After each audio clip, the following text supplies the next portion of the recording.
Want to know how to check your saved files in Microsoft 365? Well, no worries. In this video, I'm going to show you an easy step-by-step guide on how I can do it. It's super simple and under a minute, so let's get right into it. Now, first things first, just simply open up your Microsoft 365 under m365.cloud.microsoft and you should be right here. Now, checking your saved file is super simple. You can just simply start from any one of these. So which could either be your Excel, Word, Outlook, PowerPoint and much more.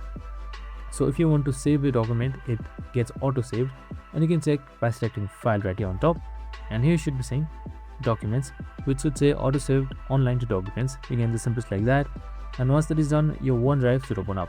So now once your OneDrive opens up, here should be saying my files, and under documents you should be seeing your saved ones. So you can just simply select documents right here and you should be seeing the books or the access that you have created, and that's it. Super simple and easy. I hope this video helped.